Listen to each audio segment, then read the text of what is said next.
the Mac Pros. Really excited about that. I did want to get the iMac Pro because I like the all-in-one design of the iMacs, but a Mac Pro, I just, how can you resist? Are you gonna get it fully loaded? Is it gonna be a supercomputer? I'm going to. I'll probably have to, make myself pick a reasonable level. I know at least probably 14 cores because that's what I wanted to pick the iMac at. Well, anymore you will tend to run out of CPU way before you run out of memory. Yeah. So if you have to scrimp, and it's usually cheaper to upgrade memory later than it is to upgrade CPU. That's true, especially these days. Yeah. Yeah, that's what I did with this computer. I ripped out all the memory it came with and upgraded. All right. It looks like we are live. Welcome, everyone. This is SEO This Week, episode 123. As always, my good friend Ted Kabaitis is here. We tore him away from the programming and got him into the show. I think he uses us for a break time, to tell you the truth. How you doing, Ted? Doing good. Got a lot of fixes in Cora coming out today. They were supposed to come out yesterday, but I hit a conflict, surprisingly, with Java itself. And so now that we know what that is, we'll have the fixes out today. Nice. The bright side of being on the inside of your development is I get to learn in advance. So when I release my software, I'm like, okay, I got to watch for that. I got to watch for that. Yeah. The big lesson learned was there was so much pressure for me to get version 5 out as soon as possible that I kind of caved in and released it about 2 weeks too soon. So, the lesson learned is don't cave in, even though you have people, screaming for it. I think you got yourself to blame because you were showing off all the features like way early. Like 2 months earlier, you're like, oh, look what 4 or 5 is going to have. Well, I still plan on doing that because I get people commenting back, oh, that's really cool, or no, that's stupid. Why would And so before the launch, I get all this feedback. And a couple things came out of those interactions that I wouldn't have thought of myself, like, breaking up the deficit strategies so people could pick their competitors. That was a user feedback item, and it's a cool one. So yeah, I don't regret the back and forth on feature show and tell. But I do regret releasing 2 weeks too soon. That was a big mistake on my part. Well, hopefully I can learn from that. I know I'm going to learn from the whole beta tester process and find people that are actually going to use it during the beta test period to help kind of avoid what you had to go through there, too. So, well, yeah. If you could have like 2 like really quality beta testers, that beats the heck out of just 50 random people who will just poke at it for 12 minutes. And, because they want the freebie. Yeah. I'm not going to lie. I've signed up to a few beta programs to get the freebie. Well, what you need is a beta program. Sure, you're welcome to join, but if you're not active, you get booted. That makes sense. And then you'll probably get some decent feedback. Okay, let's see. All right. So we had a comment last week that our sound was a little off. Ted and I used the same mic, so he's adjusted his to the same thing my mic is at, and I turned my mic up. So hopefully that comes out better in the podcast and the videos as well. If you could leave a comment in the chat or in the comment section on YouTube, letting us know how we're doing there, and we can adjust accordingly just to make sure everything's right. On the podcast, I normalize a little bit, but I talk softly, and Ted's big, loud, and boisterous guy. So, we kind of have to deal with that. I don't know. Maybe we'll turn down Ted a little bit. Yeah, I'm a screamer. Too much information.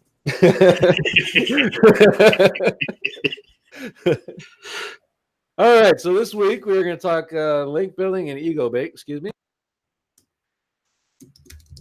And I don't have any monsters right now. It's going to be 112 today. It was 109 yesterday, and I almost died because I got the bright idea to go work on my irrigation.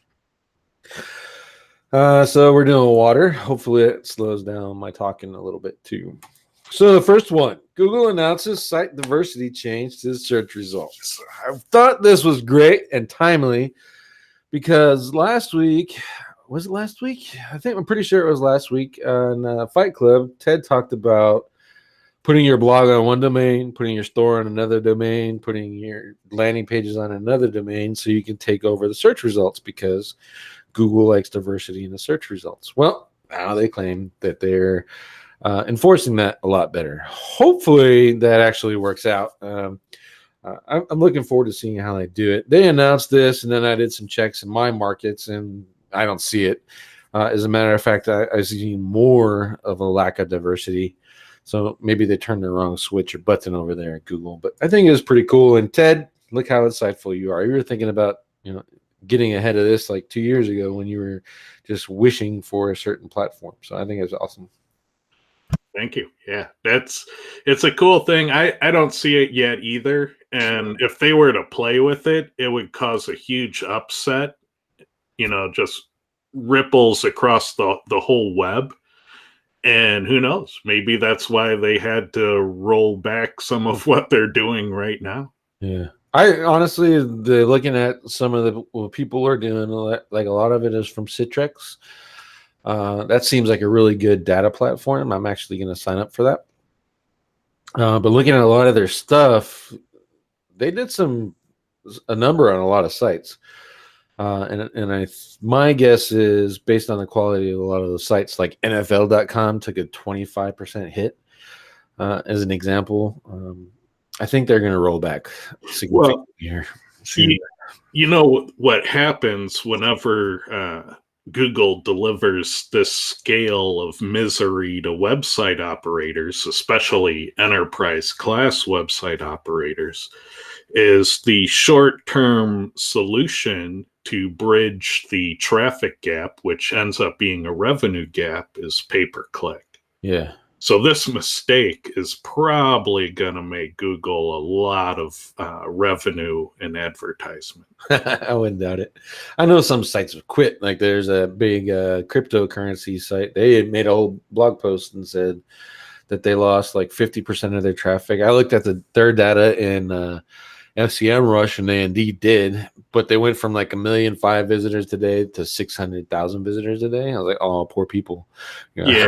Well, the thing is, if you announced you're shutting your doors yesterday, you're probably going to feel a little foolish today and definitely look foolish next week. Yeah. My guess is as quickly as they did that, I got the impression that they were just looking to refocus on the other site that they said that they're shifting their staff to. So, looking for a reason. So let's blame Google at this time. But whatever. Yeah. It's beneficial that they blame Google because they put a spotlight on the problem, and hopefully that entices Google to fix it a little faster. Yeah. So the behavior is ultimately probably beneficial for the rest of us, but we'll definitely look foolish if everything bounces back to normal next week. It wasn't really good for them either because Citrix did a post where they looked at liberal, left-leaning news sites and right-leaning news sites, and the left-leaning news sites got a good increase in traffic, and the right-leaning news sites got cut significantly, 24 to 50% averages. So I wonder how much that's going to play into and how fast they change it because of what they're going through and the arguments against, censoring conservatives versus liberals, blah, blah, blah. Well, you have to be careful on assigning the reason because the web, if it's based on traffic and what's popular, winning the popular vote is different than the breakdown of the political landscape. Yeah. So it may be that way, but it could potentially be a correlation is not causation effect. I think it can be a good PR nightmare for them. Oh yeah, it'll look bad no matter what, and I'm sure they'll spin it, but it might be an actual case of cause correlation fallacy. Yeah. But it could also be that Google is censoring the right wing, and that would be bad. We live in a free country and freedom of speech, so they shouldn't be doing it if they are. But it's possible that it just looks that way without them actually having a campaign. Yeah, intentionally doing it. I guess that argument can be made. Whatever. If I was a politician, though, I'd be rubbing their nose in it. Well, yeah. Google's not getting away without a black eye, that's for sure. So the next one is a periodic table of SEO factors. The last one, the old version, was actually quite a pain in the ass to read, and this one is a little bit better. I don't know if you got to see this, Ted. It seems it's kind of thrown in together. Let me see if I can. I saw the first version. I think. Oh, it wants me to download it again. Yeah, I think if we're dealing with things that are highly likely to be in Google's 200, but the problem is a lot of the things they had in the first version weren't measurable. And so, I wonder why they're on there. So I haven't seen this version yet. Yeah. Basically, they generalized a lot more. I think I have it on my computer. I should have found it and tried to open it beforehand. Let me see if I got it. It's a cool concept, too, because they classify like elements, like factors, and so they're treating it, like the periodic table, which I think is a neat thing. But yeah. I don't know. My computer's being retarded right now. I can't find it. I like it. I wanted to go through it and see if there's stuff that you can actually pick out and do some testing on specific things. The toxicity side of the table is actually pretty open for that. But the on-page side is kind of already stuff that we already know from Quora. So maybe it would be good if you're brand new to testing to go in and pick out some pieces from the on-page side and build your own little testing environment, etc., and figure some of that out. So it's a good opportunity and just a good conversation piece, I think. And plus, maybe you can figure out a way to put it into your sales process. I'm not sure about that. Your buddy's back. Oh, new episode. Yeah, talking about JavaScript SEO. This is actually a good one. Talking about lazy load, they were talking about JavaScript, how Googlebot handles JavaScript, whether or not you should be using pre-render, etc. So I thought, of all of them, I think this is the one that I probably learned the most out of. I don't know, any of the listeners, if you guys got a chance to watch that and see what your thoughts are. Ted, I'm sure you're too busy to see this bad boy. Yeah, I haven't seen it yet, but I'll watch it later today. It's not too bad. And his supporting guest there, she's not condescending at all. It's actually pretty entertaining watching this one. So I managed to gut through the entire thing. Let's see, internal link building and link SEO tricks for bloggers. This is on Lipstick and Tech, a new site for the crowd. I haven't seen this one in a while. Most of the stuff you guys have already seen, in particular like best of page and category pages and a sitemap. Well, duh. But this one here is one that I don't know that a lot of people are leveraging yet. They should be, since the FAQ schema came out and Google's using it now. So I think this is a really good opportunity to go ahead and create a new page on your blog for supporting. You can also turn that create a blog roll-up in so much as how WordPress presents your blog and has the list of posts created like a category of FAQs and do it like that. I think it's pretty cool. And let's see. Yeah, the rest of it was all pretty much stuff that everyone knows. But this one is really good. I think if anything, just figure out how some frequently asked questions in your market, create pages, put them in a category, get the category page indexed, and put some category page schema on there, and take advantage of the FAQ page stuff and the how-to stuff on your other pages. And I think it'll work out. Should this Should this blog have a byline? I've noticed some blogs hide the byline, or is it at the bottom? What are you talking about? Now, can you scroll to the bottom of the article? Yeah, so No yeah, I byline. guess no byline. I think this is it's one of the. I did a question on Facebook asking for some of the top female SEOs, and this is one of the people that came up. But I don't remember her name now. Yeah, she needs a little byline and a little profile box somewhere in there. Well, hopefully I'm going to get some of them on here, but I think really, in my opinion, is just female SEOs are better at staying away from the garbage, and they hide to avoid it. And so we'll see how that works out. Broken link building, a test to do it astoundingly fast. This is on blueads.com, ads with the Z. Obviously, it describes what broken link building is. And then there's a method to go through and use Ahrefs and figure it out. And Ahrefs makes it retardingly easy to do. And you can go in here and find all kinds of broken link opportunities. Now, I know a lot of people don't like broken link building. One, because it's just work. You got to research it, and you send the emails, and then cross your fingers. I hope you get it.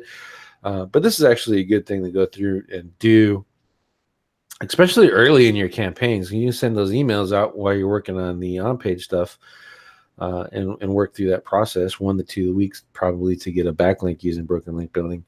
And so I would check this out. It's just a good thing to do. And then there's templates in here that you can use from them to go ahead and send off your emails and stuff. So if you're using like a Gmail account or Google Apps account, which you should be, this is a good way to take advantage of that. Templates are all right there. I'd change these up a little bit. I changed mine drastically. Mine was literally, hey, how you doing? I'm begging for a backlink right now. Can you give me one? Here's the post that I would like you to backlink. And actually, he sent out 200 emails like that. I got 10 backlinks. So not too bad, I don't think. So again, if you're not familiar with broken link building technique, or you don't know how to use Ahrefs to do it, I would check out this post. Well worth it. Whiteboard Friday. I haven't highlighted one of these for quite some time, but I kind of like the stuff that Cyrus Shepard does. And he's talking about title tag hacks.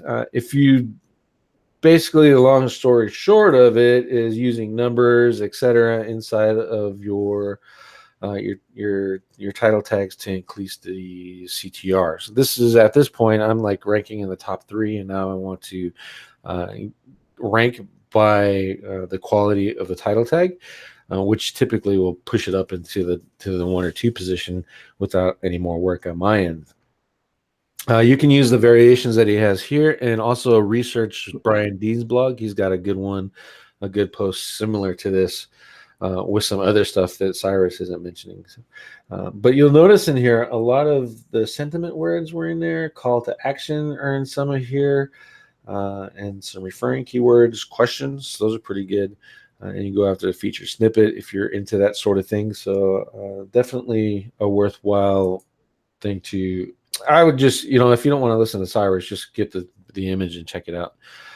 It pretty much will sum up what he's talking about in the entire video, which is only about 9.5 minutes. This post here is by Bill Erickson at billerickson.net. It's default image for article schema in Yoast. Sometimes, whether it be your theme or you just don't want to, you don't have a featured image set, and then it's telling you how to get around going through and having to add a default image or an image to each page is set the default image in Yoast.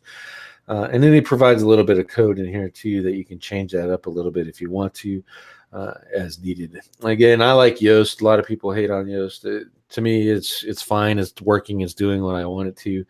I've tested SEO Press Pro, also a good one. I played with Rank Math a little bit, but I'm not really deep into that one. So pick whatever poison you want, but just make sure your schema is right. And Yoast is doing a really good job right now. And this is how to take care of that error inside of there saying you don't have an image when it's required. And then finally is use ego bait for content and attract links and generate leads. Basically is the long story short is saying something like Derek Wozniak is the greatest SEO ever, and here's 10 reasons why. And then in theory, Derek's going to go out and build links to your site and show it off to everyone, and look, Klimpo thinks that I'm the greatest. And then at the end of it, you change it to like psych or whatever. But well, I wouldn't assume that Derek would link, but I think if you ego bait, you could get him to look at the page. And if you're trying to sell to Derek, then you've got his undivided attention. Undivided attention, yeah. Or you want to sell to Derek's crew. Or his followers, yeah. Yeah, retarget his website or somehow, or his social media or whatever. That'd be cool. But here's some ways to do it, like interviews, roundup posts, listicles, whatever, and directories and awards. This one is being used a lot in small business, as a matter of fact. There are companies out there that just make this trophy and call you the best #1 marketer of the city or whatever, and then you just buy this trophy, and then they give you a press release and a link and all that other madness. So yeah, you can do this, or like SEO Fight Club, the top 10 SEOs in the group or whatever, that kind of thing. And here's your reward, and you ask them to link to your post or whatever, and they'll naturally promote it too and show it off because they've been recognized for something. So I think it's pretty cool. Yeah, the one I've seen is the republishing rights is $2,000, but you'll be in this amazing article as one of the best in your industry. Yeah, it's like, well, I've never heard of your publication. It sounds like you just want $2,000 for a link. $2,000 for a link. Those trophy guys, they got a good gig going on. You spend what, $10, $15 to get a trophy made, and you get paid $250. And you profit the rest, and you get to tell someone that they're the best in their city. So if you're looking for a side business, there you go. Make up an award.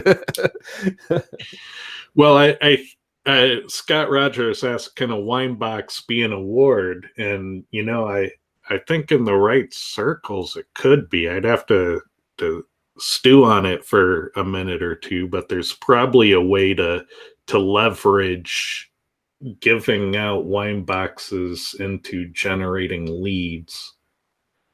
So if I was going to host a conference today, I would probably give a wine box to everyone that spoke at the conference, and then get them to show it off on social media. Well, if I knew of influencer groups like, large wine clubs or things like that, large wine events, I would try to give the influencers at those events a wine box. Oh, yeah. Because if they show them off, and if you made the wine box an award, so it had some sort of honorific, the best wine club in Dallas, I think, we could do, let's see, what else could you do with that? Like if you find people that are trying to redo what Gary Vee did with his wine channel, seek out those people and say, hey, great post. Here's this, sent you a wine box. And thank you from my company, blah, blah, blah. Then that might earn you a shout out for sure. And if it's, some sort of like wine YouTube channel, let them know that you gave them a link to their YouTube channel on the wine box. Then people can make the joke on their show and show the link on the box. Oh yeah, for sure. He'd show up. They'd show that off. And if one side of the wine box had a call to action to subscribe, subscribe to my channel and hit like. Oh, and don't forget the bell. Yeah, exactly. You put it on all the different sides of the wine box. That would be hilarious. And then people would have to show the box to get the joke. I wanted to end the show, since that's it for the stories, and Ted's crazy busy, so we're trying to keep these short until Cora's all done, and show off the results, or kind of follow up on that video that I did with the on-page optimization using Pop and Cora, and give you some updates. First off, what this page did, in case you guys don't know, I'm trying to rank for Tucson SEO. And I'm using Pop and Core to do it. And I want to see how close I can get with just on page. And then the next video, I'll show you guys how I build the geo silo, for lack of a better term, to boost it up.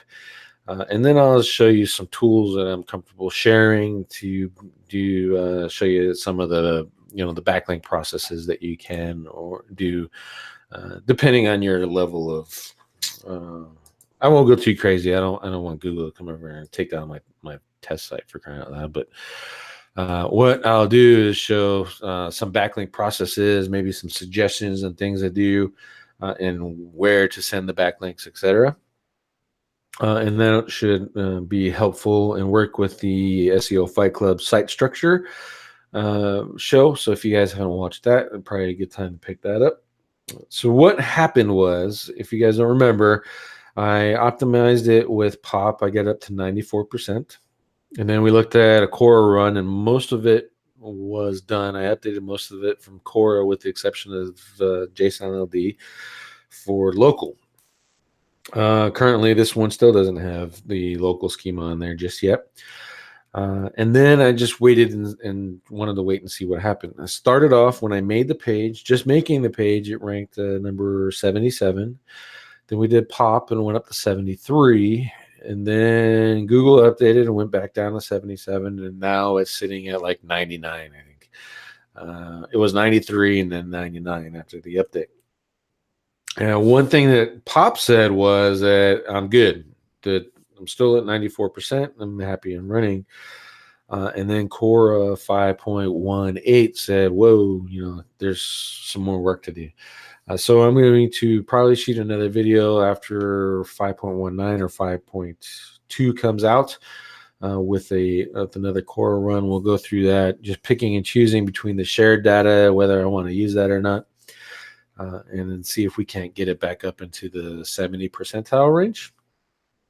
And then the next video after that will be building the silo stuff out. We won't actually link the silo to this page yet, though, because I want to wait it out a little bit and give Google some time to credit the on-page work. So we'll see how that works out. So there's an update on that. And Ted, I think we'll close it with some questions if you got some time. Yeah, I can do questions. All right, let's see here.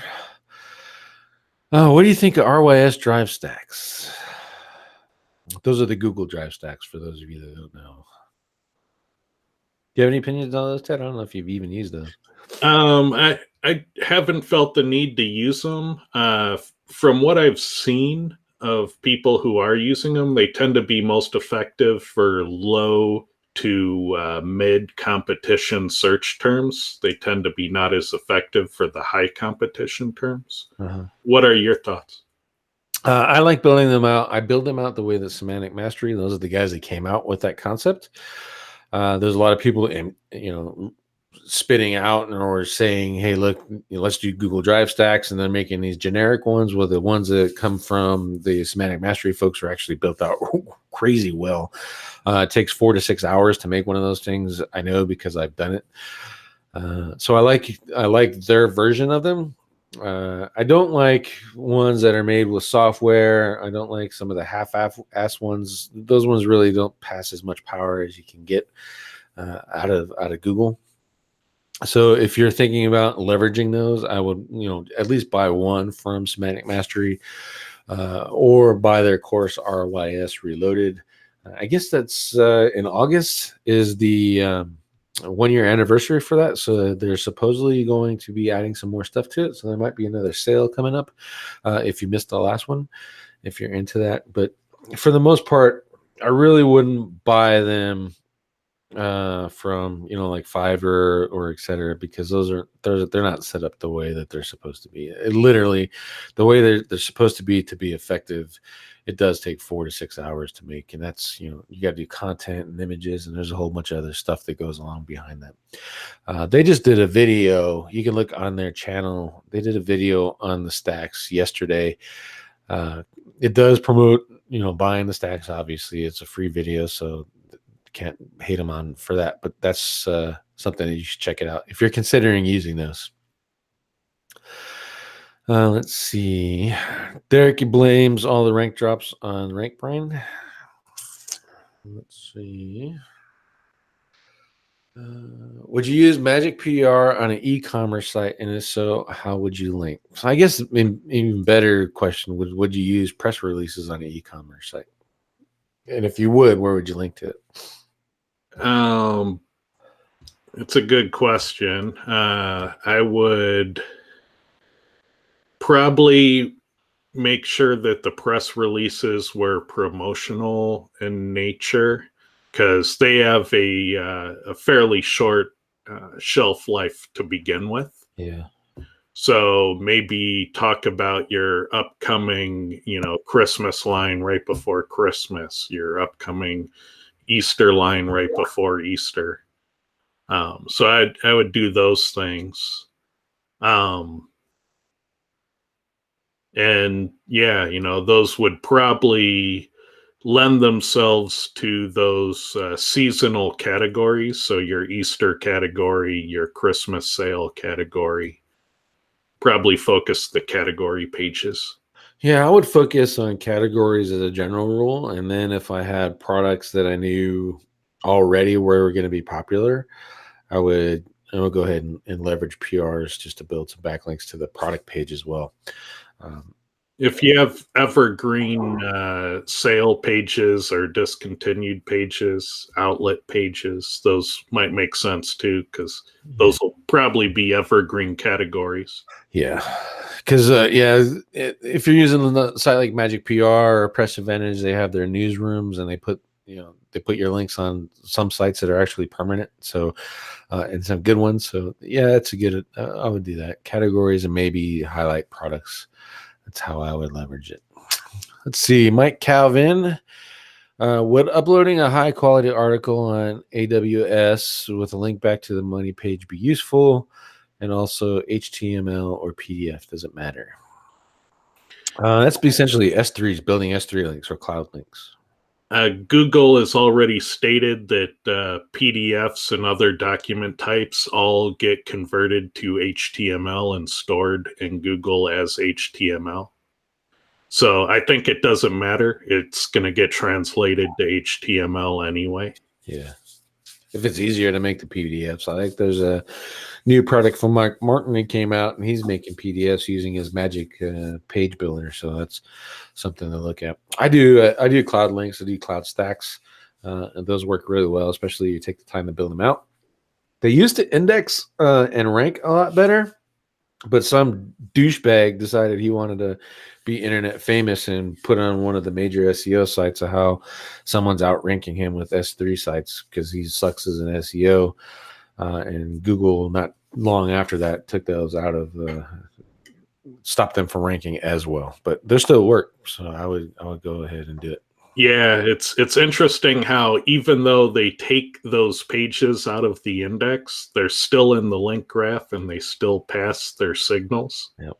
So it's still probably a good link to have, even though those pages themselves don't rank as well. Right. And those are also good platforms to build sites on too. So if you can do that and the money makes sense, then go ahead and do that and kind of leverage that a little bit more. Let's see. Another one from Mike is, would it be a bad idea to upload articles, each linking back to the relevant article on the money site? I think we just addressed that one. So we're good. Scott and his wine box, we addressed him. Let's see.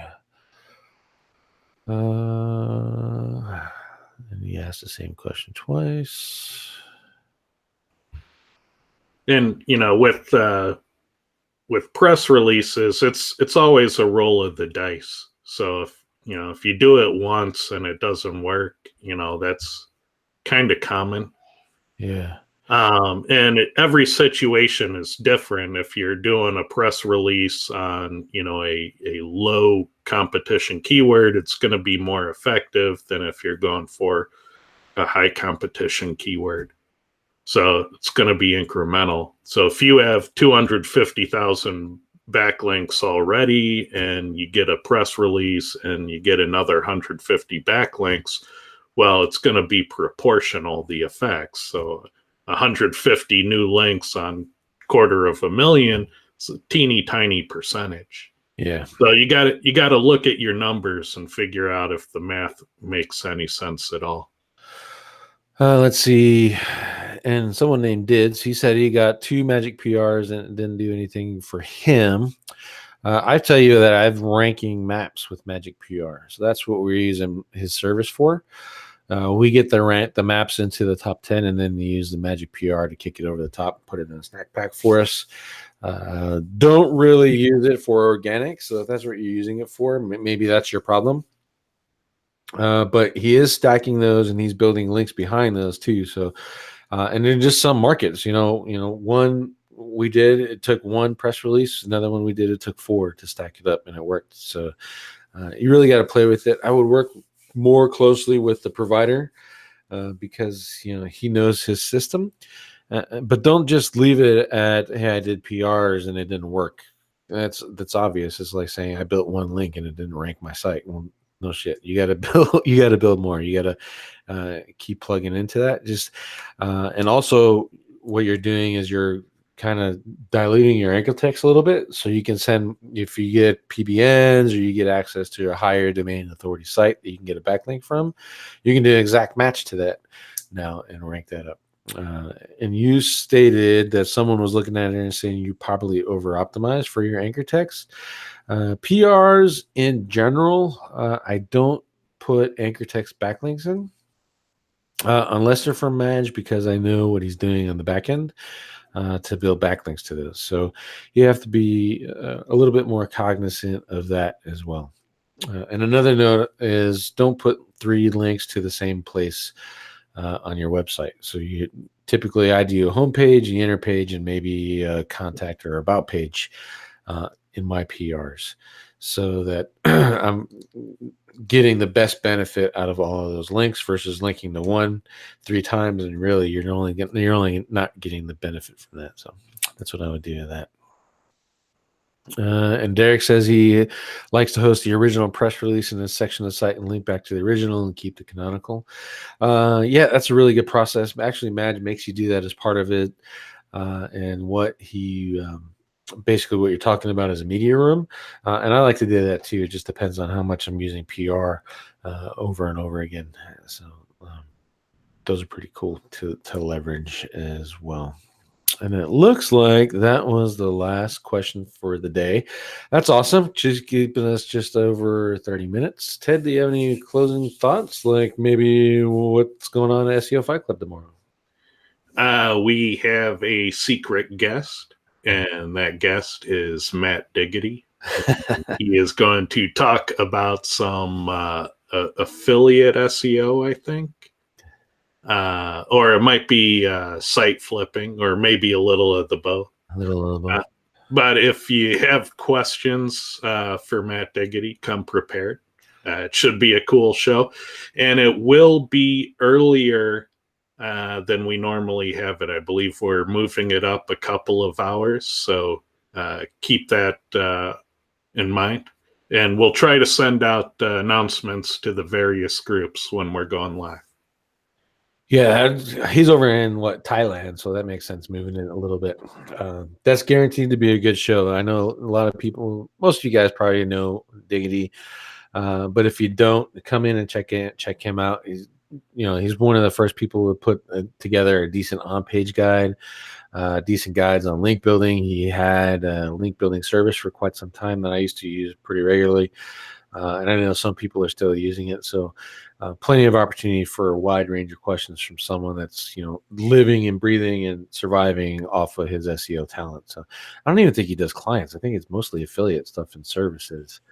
And then he'll probably talk about his conference that he holds over there, Chiang Mai, that everyone goes to, everyone and their dog.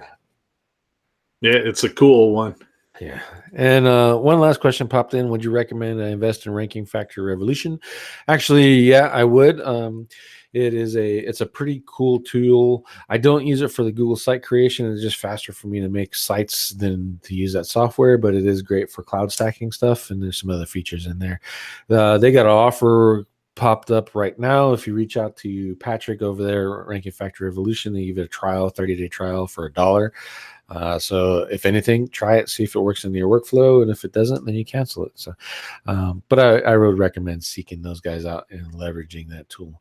It's a good way to build, especially if you know what you're doing with ROAS stacks. You build one right, and then you use RFR to boost it up with some other means and create sheets and all that other madness. So I think it's pretty cool.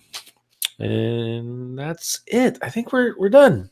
We're done. Matt Diggity tomorrow. I'm excited. Thank everyone for watching SEO this week, episode 123.